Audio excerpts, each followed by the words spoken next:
Cuando anochece en Europa y amanece en Asia, así cae la tarde en el continente americano y transcurre la noche y el amanecer en el resto del mundo. La tarde fin de semana. Con más del 90% de los votos escrutados, el PSOE gana las elecciones generales en España. El Partido Popular caería a menos de la mitad de los escaños que obtuvo en las elecciones pasadas, en el 2016. Según la autoridad electoral española, la participación estaría sobre 75%.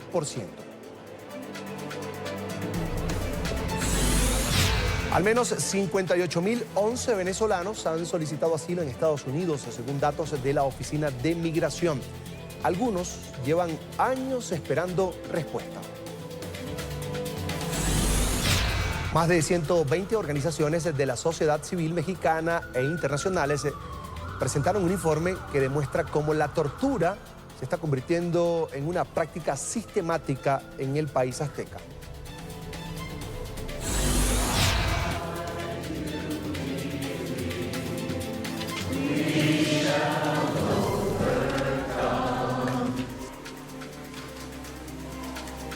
Decenas de fieles participaron anoche en una vigilia tras el ataque a la sinagoga Shabbat en la ciudad de Poway, en California.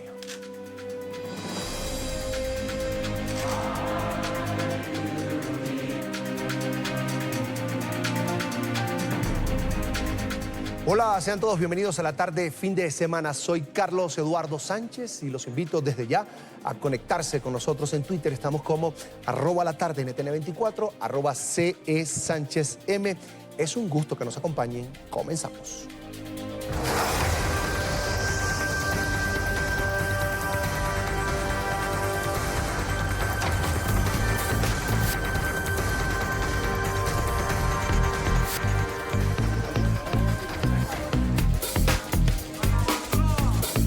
Todos los españoles participen, porque lo que hoy salga de las urnas va a condicionar el futuro de España para los próximos 4 años. Creo que es un día hermoso para recordar lo importante que es la educación pública.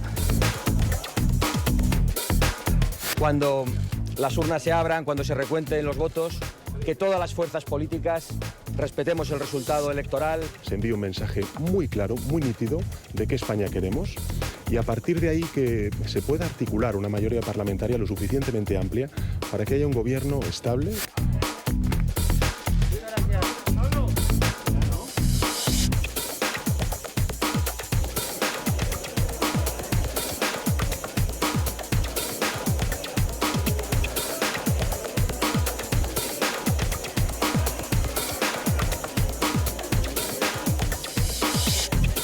Concluyó en España el proceso electoral. Miles de ciudadanos se acercaron durante todo el día a las urnas en estos comicios para elegir a los miembros del Congreso. Según los primeros datos oficiales, el Partido Socialista Obrero Español habría ganado con más del 28% de los votos, seguido de los partidos Popular, Ciudadanos, Unidas Podemos y Vox.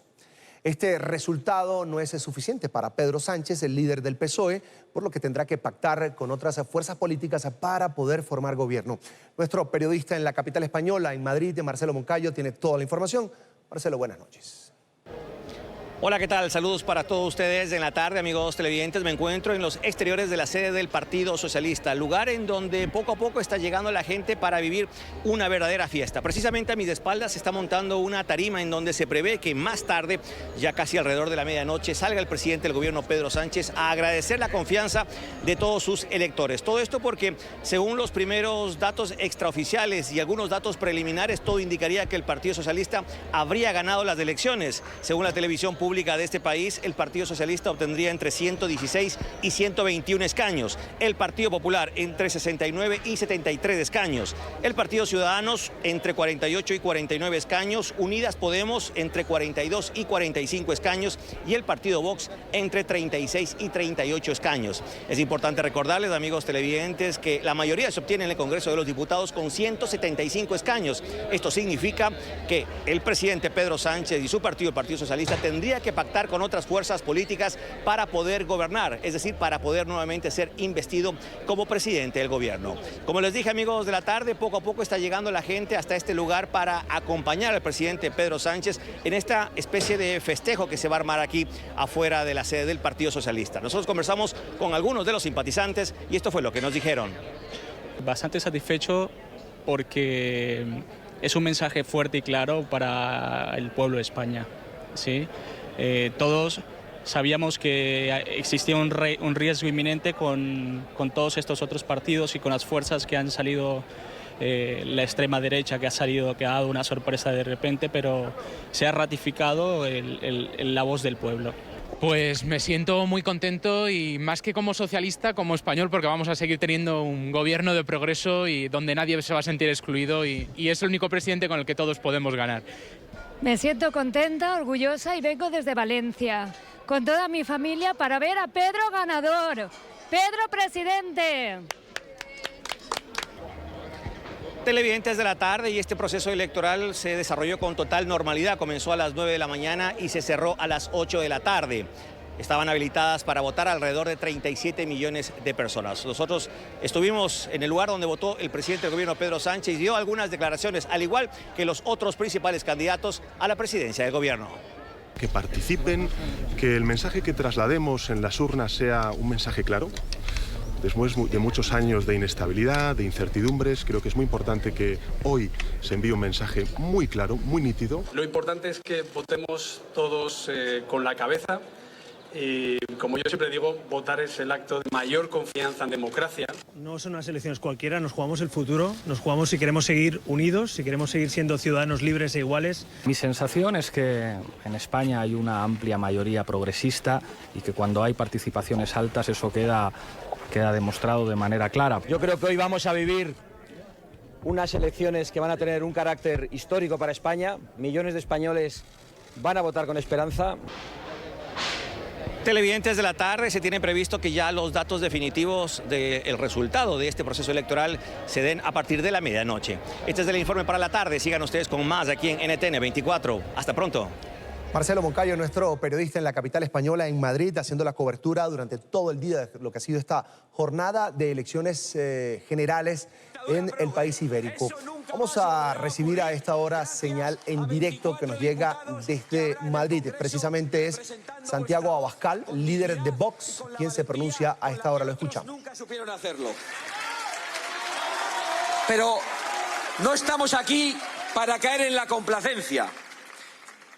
Sabemos que para los que anhelábamos tanto tener esta voz en el Congreso, para los que anhelabais tanto ser representados, hoy es un momento de alegría, pero también de preocupación.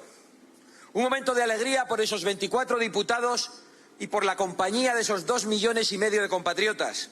Y un momento de preocupación porque no ha sido posible expulsar al Frente Popular. Nosotros no nos engañamos. Hoy España está en una situación peor que ayer. Pero eso solo significa que Vox es más necesario hoy que ayer. Pero hay una garantía, Vox ya está dentro del Congreso. Y por eso quiero también hoy, además de daros las gracias por estar aquí, esperando los resultados, establecer de nuevo nuestro compromiso. 24 diputados en las Cortes asumirán su responsabilidad al servicio de España y al servicio de la libertad. 24 diputados nacionales en las Cortes. Vamos a cambiar de tema. Hoy miles de venezolanos salieron a las calles en Barquisimeto, capital del estado Lara, para expresarle su apoyo al presidente interino de Venezuela, Juan Guaidó, previo a la gran movilización del próximo 1 de mayo. Sin embargo, Guaidó no logró llegar, no pudo llegar al punto donde iba a dar su discurso debido a que efectivos de la fuerza pública del régimen de Nicolás Maduro bloquearon los puntos de acceso a esta ciudad que está ubicada en el centro occidente del país. Tras el incidente, el mandatario encargado envió el siguiente mensaje. Hermanos y hermanos de Lara, de Barquisimeto, les habla su presidente encargado Juan Guaidó, con la fuerza de siempre, con el ánimo altivo, preparándonos para el 1 de mayo. Hoy teníamos un encuentro pautado, hoy vamos a abrazar las calles de Lara que se desbordaron de punta a punta, no solamente de fe, sino de convicción de que vamos a cambiar. Ustedes saben que cuentan con nosotros, con todo el sacrificio que hemos hecho. Durante meses hemos estado recorriendo el país. En esta etapa de la lucha que hemos construido mayoría, que hemos sido nosotros los venezolanos que hemos levantado el ánimo, la esperanza, la fuerza. Hoy la dictadura bloqueó caminos, hoy la dictadura nos permite llegar a Barquisimeto, pero no nos va a detener a encontrarnos. Vamos a convocarnos de nuevo el fin de semana que viene para estar juntos. No nos van a detener. Y nuestra directora de contenidos, Idania Chirinos, habló en Bogotá, la capital de Colombia, con Carlos Vecchio, el embajador en Washington del gobierno interino de Juan Guaidó, precisamente sobre el futuro de la transición política en Venezuela. Esta fue su conversación. Embajador, ¿qué se llevan después de un día de trabajo como hoy? Bueno, nos llevamos la unificación de lo que es toda la fuerza de servicio exterior del nuevo presidente interino, con una misión muy clara: contribuir con la presión internacional para que se sume a la presión nacional y producir el cese de la usurpación. Y que esta crisis que se ha generado en Venezuela, esta crisis humanitaria, pasa necesariamente por la salida del régimen de Maduro y por establecer un sistema democrático. Así que esto más bien nos viene a unificar, que por primera vez nos encontramos, nos vemos la cara para de aquí en adelante incrementar esa presión para lograr el objetivo que nos hemos planteado. He tenido la oportunidad de estar varias horas con ustedes y hay algo que me gustaría resaltar, es que en el centro de la estrategia está el sufrimiento de los venezolanos. Bueno, en mi intervención inicial lo planteé, lo dije. ¿Por qué estamos buscando el cese de la usurpación, Idania? ¿Por qué queremos establecer un gobierno de transición y llamar a un proceso de elecciones y establecer un sistema democrático? Para solventar la crisis de la gente, para parar el sufrimiento y el dolor de tanta gente. La solución de los problemas de los venezolanos pasa por allí. Y por eso es el desespero nuestro de lograr esto, de presionar y de lograrlo lo antes posible. Porque tenemos que parar el sufrimiento de los venezolanos. 20 años ha sido mucho, ya es suficiente, basta, se lo he dicho a los países. Y se lo he dicho incluso en el mensaje que le hemos dado a Rusia, incluso a China. Apoyar a una dictadura es apoyar el sufrimiento de los venezolanos y la región ha tenido una posición muy clara, que es buscar este proceso de transición para aliviar el dolor de la gente. Y yo lo destaco, Idania. Ese es el centro de nuestro debate, conectarnos con el sufrimiento de la gente y buscar soluciones a los problemas de la gente y que pasa necesariamente por la salida de Maduro y establecer el sistema democrático. Y otro tema que preocupa mucho a los representantes diplomáticos del presidente Guaidó y a la mayoría de los venezolanos que hoy forman parte de la diáspora es de alguna manera tener un registro, un documento que los pueda amparar. Y algo se ha tratado hoy. ¿Qué podemos decir? Bueno, sí, yo creo que si bien nuestra prioridad es el cese de la usurpación, nosotros no podemos olvidar a los hermanos venezolanos que están en el exterior, porque es una labor nuestra y además porque estamos hablando nuevamente aquí de un aspecto humano. Hemos hecho dos cosas que para mí son fundamentales, lo digo también por el caso de Estados Unidos, para aliviar ese tema. Uno, que se permita o se acepten los pasaportes vencidos. Esto es algo que he conversado con los Estados Unidos, algunos países como Colombia, por ejemplo, lo han aceptado para que también se aplique allá. Eso bajaría la tensión de ese documento o ese trámite necesario para que poder viajar. Y segundo, que los venezolanos que están en los Estados Unidos y en la región tengan un estatus legal. Y así también lo he pedido y lo he venido conversando con los Estados Unidos. Esto es un tema migratorio delicado, que tienen temas domésticos y legales muy profundos, que toma quizás un poco más de tiempo, pero es algo que también hemos venido adelantando dentro de los Estados Unidos y creo que vamos a tener también una solución positiva en esto.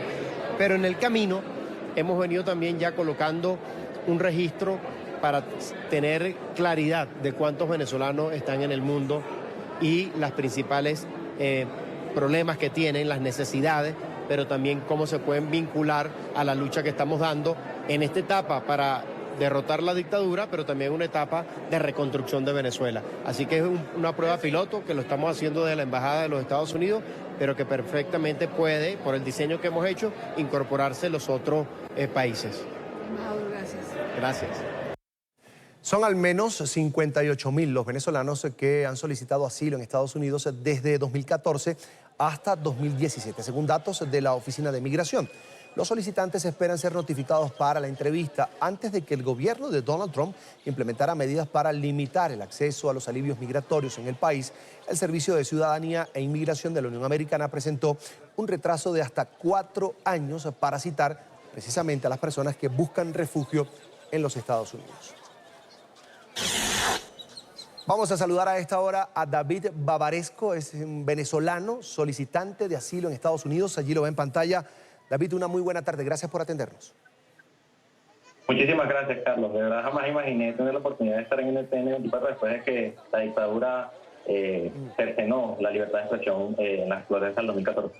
Gracias por la oportunidad. David, tú eres precisamente uno de esos casos. ¿Por qué, cuánto tiempo llevas esperando respuesta a tu solicitud de asilo? Y también quisiera que me contaras por qué tuviste que salir de Venezuela y asilarte o refugiarte, en este caso, en Estados Unidos. Ok, en mi caso particular, la razón es por mi posición frontal en contra de la dictadura, tanto como estudiante como deportista. En Venezuela, para serte honesto, no es un secreto, se lucha y se luchó a partir de muchos años atrás, y una lucha significativa fue en el 2014. Se participó en la lucha de calle en Venezuela. Tristemente, en Venezuela hay tres opciones, las cuales nos abarcan. A las personas comunes que ponen una posición frente a la dictadura. O te meten preso en el SEBIN y te callan, o te matan, como le pasó el caso a Basil, que son personas que con carga política, solamente por ser individuos de la sociedad que plantearon una posición, los mataron. Y además, la tercera opción es o te vas. Y yo no quise jugar esa ruleta y por eso es que me fui del país tras la persecución política que me hicieron los colectivos en Venezuela. ¿Cuánto tiempo llevas esperando respuesta a esa solicitud de asilo?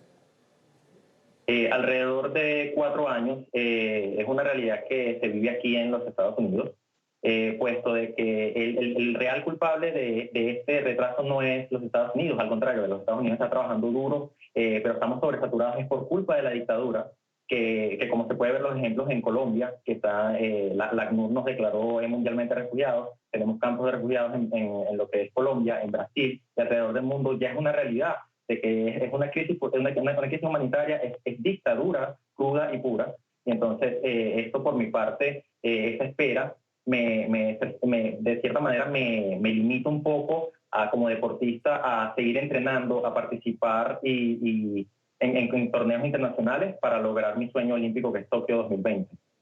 ¿Cuál es tu disciplina, perdón? Es karate, hago karate y arte marcial. Ahora, el dato que manejamos, el que maneja producción, es precisamente más de 58.000 venezolanos que han solicitado asilo.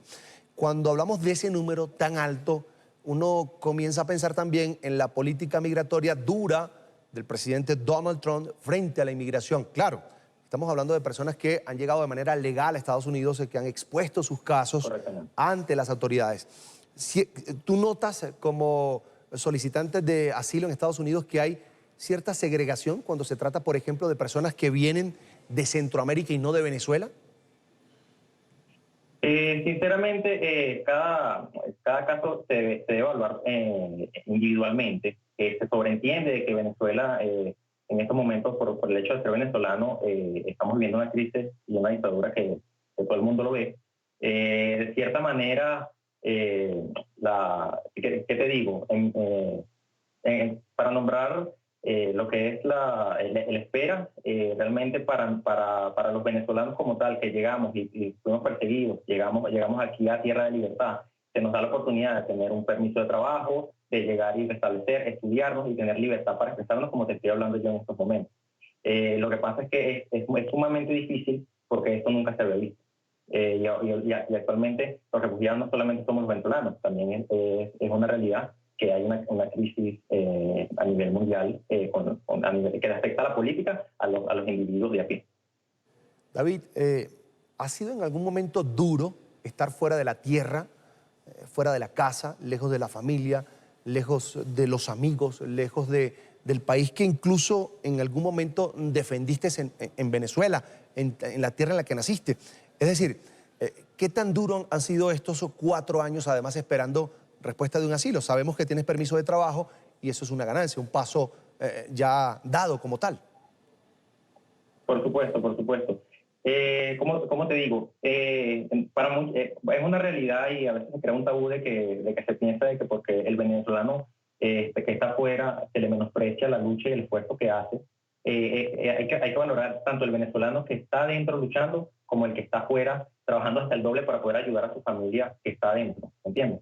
Es una situación difícil porque nosotros tenemos que reinventarnos, estamos entrando a un país que no es el nuestro, tenemos que adaptarnos a la cultura, tenemos que abrirnos a estos países que nos están dando la mano y al mismo tiempo tenemos que ser ejemplos de lo que un venezolano puede ser en el exterior. Esto lo hago con mi deporte, lo hago con mi disciplina y trato de dejar esta huella para darle una cara, un rostro a todos estos venezolanos. Hoy tengo la oportunidad de conversarlo contigo. A lo mejor yo soy un ejemplo de muchos más que están y eso se tiene que notar. Yo quisiera que Maduro y los asesinos de la dictadura se fueran, pero también necesitamos que como venezolanos nosotros devolvamos las buenas costumbres, el respeto y nuestro patriotismo para poder salir de esta dictadura que nos está matando. David, no sabemos, probablemente en un mes, en 6 meses, dentro de 2 años, vas a poder regresar a Venezuela. Al menos hay millones de ciudadanos en este momento trabajando porque se dé un cambio político en nuestro país. Yo también soy venezolano. Ese es David Bavaresco, claro, joven venezolano, está ahora en Estados Unidos esperando respuesta a un asilo, tiene permiso de trabajo, pero también conectado, por supuesto, con la realidad que se vive en Venezuela. David, gracias por compartir tu historia con nosotros. Gracias por usted. Bien, vamos a quedarnos en Estados Unidos para hablar de otro tema. Vigilia en honor a las víctimas.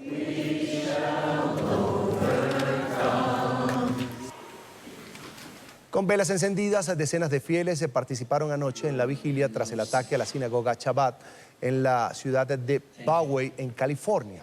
A los fieles se les vio cantar y llorar. También se reunieron en la iglesia presbiteriana de la comunidad Rancho Bernardo, en San Diego.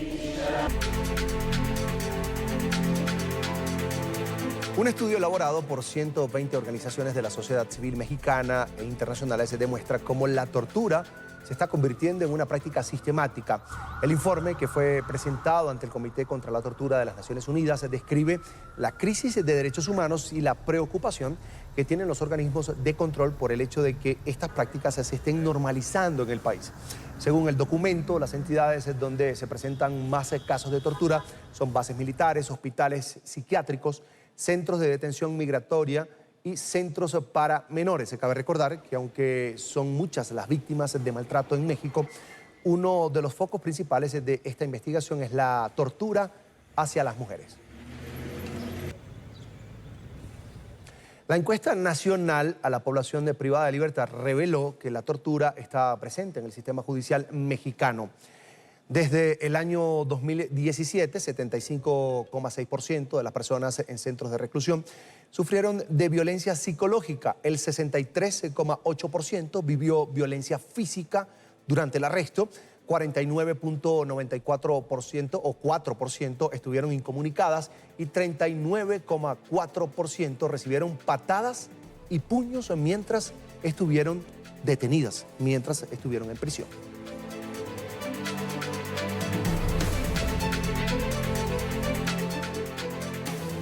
Vamos a saludar a esta hora a Mario Hurtado, investigador de Propuesta Cívica. Le doy la bienvenida a NTN 24. Una muy buena tarde. Hola, muy buenas tardes. Mucho gusto y gracias por este espacio. Bienvenido. Lo primero, ¿realmente la tortura, como dice este informe, se está posicionando como una práctica sistemática en México?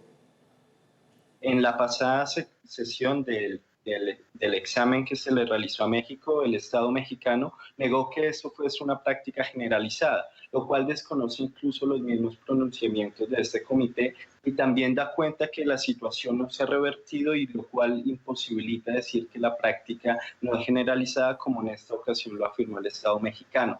En México la práctica de la tortura es generalizada tanto desde centros de detenciones, tanto en centros de salud, centros o reclusorios, centros de detenciones para migrantes y una serie de prácticas que conllevan y han afectado incluso a ciertas poblaciones especiales como son personas defensoras, periodistas, mujeres y que se denota también a través del uso coercitivo del uso del derecho penal en muchos de los sistemas de procuración a nivel federal y a nivel estatal. Señor Hurtado, esta denuncia sobre un sistema de abusos en México no es nueva.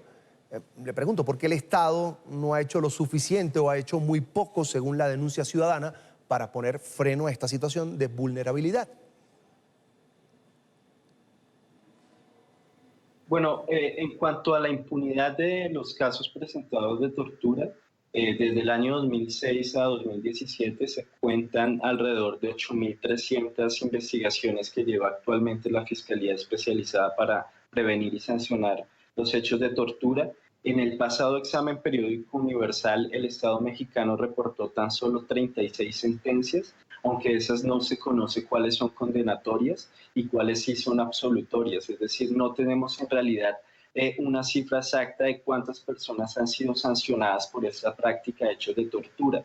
Y a eso súmale que muchas de esas quejas presentadas ante la Comisión Nacional de Derechos Humanos son presentadas frente a cuerpos militares, que alrededor de 7.500 agresiones y quejas se han presentado frente a ese organismo sin que haya una respuesta, ¿no?, del Estado y todo su conjunto de instituciones a generar tanto un reconocimiento explícito de la problemática y dos, generar estrategias de prevención que parten desde la desmilitarización de la seguridad pública, cosa que no está sucediendo, al contrario, se está profundizando en este modelo de militarización, y dos, que se lleva a los responsables a sanciones ejemplares, que eso conlleva incluso, pues obviamente, a servidores públicos, que son el mayor número de personas denunciadas por estos actos de tortura, especialmente miembros de las Fuerzas Armadas.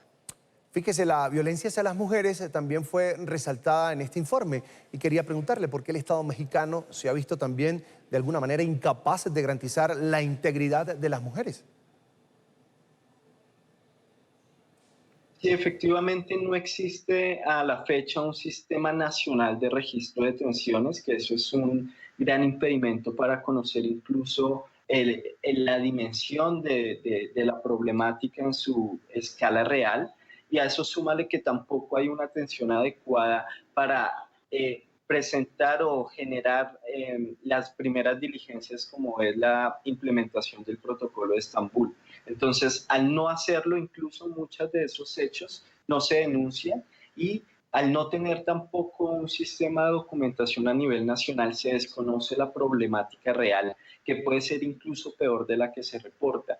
Y a eso súmale que una de las políticas actuales del nuevo gobierno es retirarle recursos al INEGI, que es quien estaba haciendo unas encuestas frente a personas privadas de la libertad y que arrojaban información importante que posibilita empezar a partir de ahí para generar políticas públicas, cosa que también es un mensaje contradictorio frente al desconocimiento uno y también el retiro de medidas que puedan solventar o de alguna forma contrarrestar esos efectos desde la prevención, que es una de las primeras medidas que se debe contemplar. Señor Hurtado, estamos viendo ahora el fenómeno de las llamadas caravanas migrantes, cuyos integrantes, de alguna manera, se han visto también vulnerados sus derechos humanos, así lo denuncian. ¿Qué está pasando? ¿Por qué se da este fenómeno?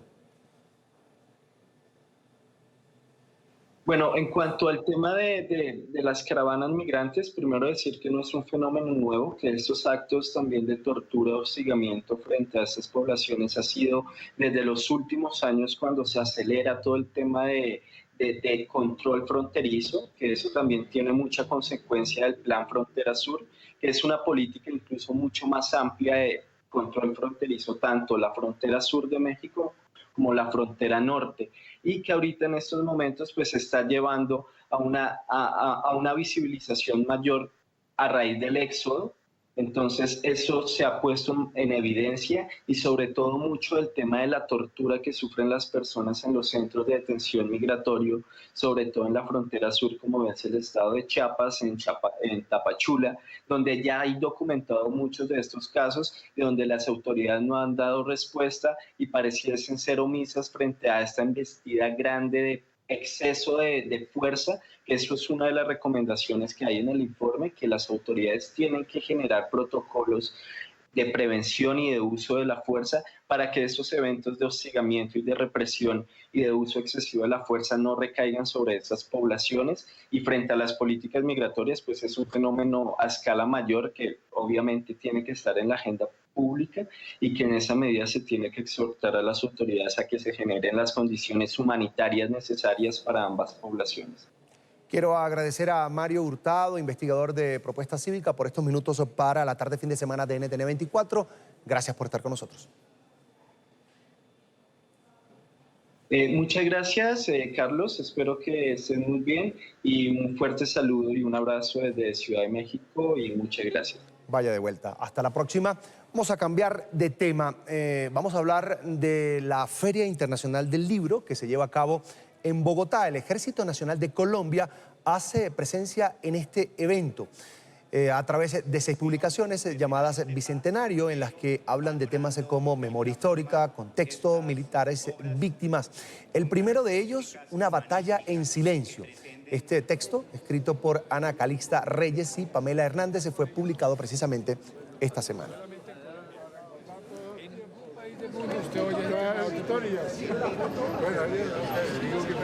Bueno, los 5 casos son diferentes porque hay uno particular que está activa la persona, es un coronel full que está activo, lleva 10 años en apelación de la sentencia absolutoria. Hay otro caso que está condenado en primera instancia y los otros 3 casos ya fueron absueltos. El tema es que los procesos de apelación son muy extensos y llevamos más de 10, 12 años esperando pues una solución definitiva y que haya una justicia pues ya en firme y no esté en el limbo jurídico el militar esperando si puede ser revocada o no su sentencia absolutoria.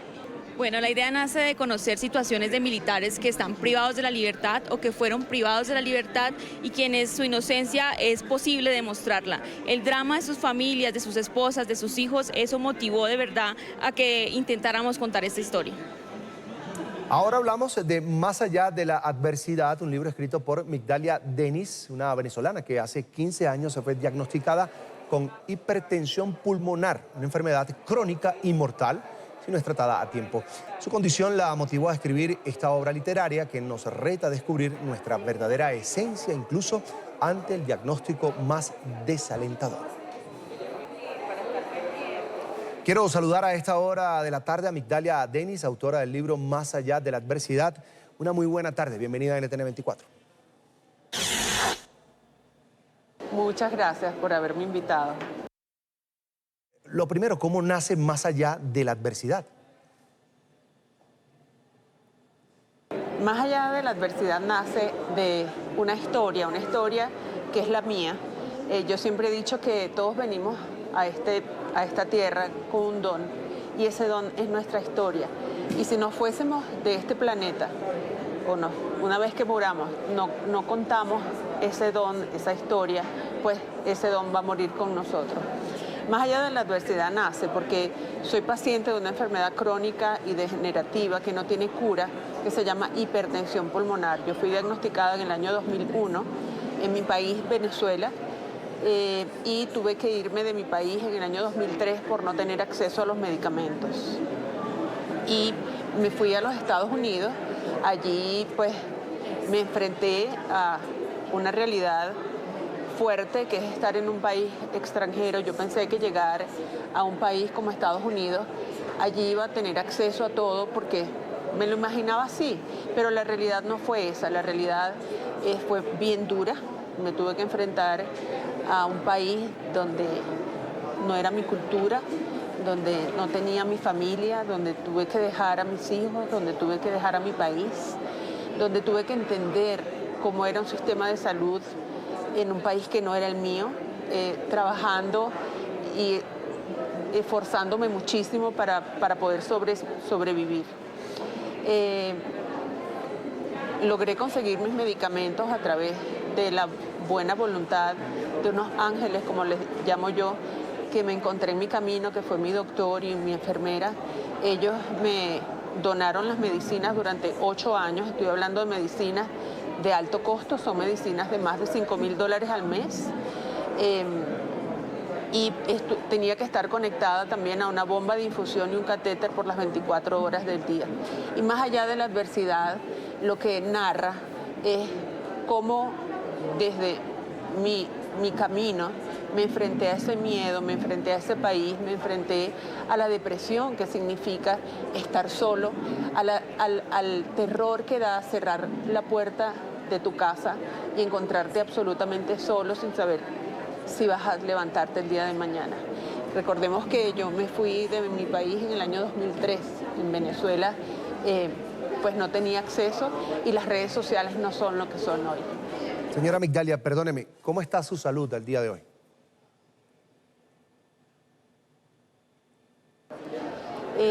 Cuando yo fui diagnosticada, mi estadio era estadio número 4. Quiere decir que estaba en silla de ruedas con oxígeno.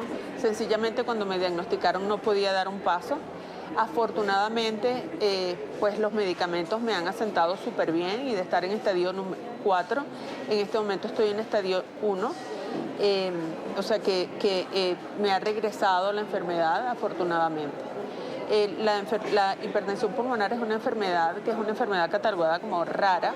Es importante saber cuáles son los síntomas, la sintomatología de la hipertensión pulmonar.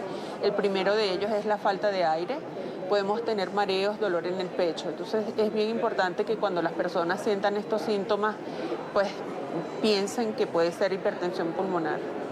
Fíjese, muchas veces se cree que es más difícil llegar a Estados Unidos si no las adversidades, los retos a los que se enfrentan los migrantes que logran cumplir ese anhelado sueño americano. Quería que me contara cómo fue su experiencia.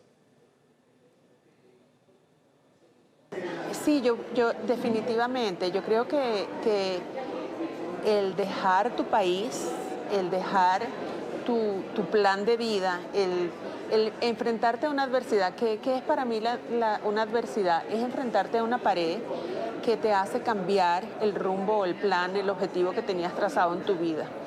Para cualquier inmigrante, y especialmente para un inmigrante con una enfermedad crónica, es muchísimo más complejo, no importa en el país en donde estés. Claro, es diferente hoy en día ver a mis compatriotas el tener que caminar tanto para salir de mi país, ¿no? A mí me tocó diferente, pero igualmente fue bien difícil. Y el mensaje que quizás yo doy en estas páginas también es un mensaje de inspiración, porque creo que sí se puede. Sí se puede, no importa la adversidad a la que te estás enfrentando, sí se puede si te conectas con tu ser interior, sí se puede si tienes fe, sí se puede si estás en positivo, sí se puede si estás en paz. Pero eso no puede venir solo así. Eso tiene que ser acompañado de acciones que te ayuden a avanzar y avanzar en paz. Y entendiendo algo bien importante, que es entendiendo que todos lo tenemos adentro, todo está en nuestra mente. Nadie nos hace nada, todo está dentro de nosotros, es solo cómo miras la realidad. Ese hecho de tratar de vivir ese momento que estás enfrentando en ese momento, ¿no? Señora Dennis, actualmente en Venezuela es casi una pena de muerte padecer alguna enfermedad crónica. ¿Cómo ve usted desde fuera la situación actual de su país? Bueno, mi país yo lo veo peor de lo que parece. La mitad de mi familia está allá. Entiendo y sufro terriblemente lo que está pasando la gente. El hecho de no tener luz, de que una persona sea oxígeno dependiente y no pueda respirar por falta de electricidad cuando fuimos un país proveedor de electricidad para nuestros países vecinos como Colombia y Brasil, para mí es devastador. Lo siento, pero es algo que me afecta profundamente. El hecho de ver, y lo hablo desde mi dolor de mi familia, el entender que no tienen siquiera los medicamentos básicos para poder sobrevivir. Los pacientes de hipertensión pulmonar se nos han venido muriendo día a día porque sencillamente no tienen el acceso. Y por mucho que desde afuera tratemos de ayudar, no es posible contener y darle la salud a la población cuando realmente es el gobierno y es presidentes o los gobernantes quienes tienen que proveer del derecho, el derecho humano, que es la salud. Lo veo aterrador, lo veo devastador, no sé cómo calificarlo. Para mí es supremamente doloroso ver mi país en la situación en que está. Yo entiendo su dolor, entiendo que se le quiebra la voz al ver la situación de Venezuela. Precisamente quería aprovechar esta oportunidad para que usted le diera un mensaje a todos nuestros hermanos venezolanos que en este momento pasan por alguna dificultad, no tienen comida, otros no tienen medicinas. Bueno, yo el mensaje que puedo dar es bien complicado dar como tips porque cada persona es un mundo, ¿verdad? Y cada persona asume su realidad de una manera diferente, pero yo creo que el primer secreto está en conectarse con uno mismo, en tratar de buscar la paz interior, no dejar que otros dominen tu bienestar, tratar de estar en paz, tratar de estar en felicidad y tratar de estar en armonía contigo mismo. En la medida que te conectes con tu ser interior, allí vas a encontrar la respuesta para poder seguir el camino por donde te toca transitar, no toca de otro. Quiero agradecerle a Migdalia Denise por estos minutos para la tarde fin de semana de NTN 24. Éxito, por supuesto, con su libro y su salud.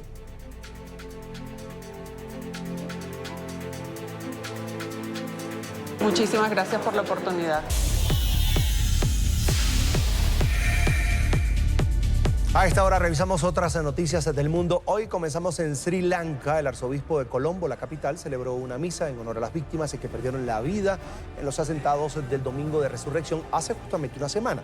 Durante su intervención, el líder religioso condenó los ataques que dejaron 253 personas fallecidas. Aseguró que no se puede atentar contra la vida de nadie en nombre de Dios.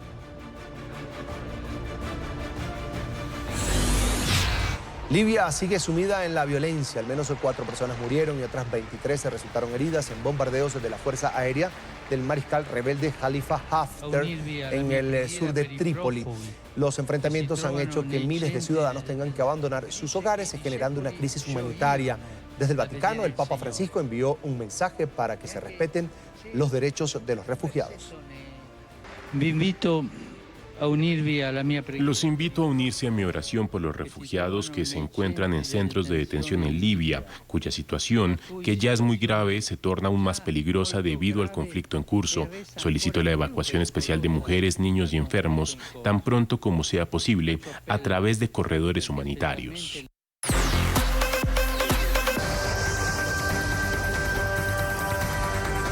Esta es la noticia del día. Regresamos a España a esta hora en Madrid. El presidente del gobierno español, que buscaba la reelección el día de hoy, Pedro Sánchez, se reúne con sus seguidores, los seguidores del Partido Socialista Obrero Español, que ha ganado en este caso la contienda general el día de hoy. Vamos a escuchar a Pedro Sánchez.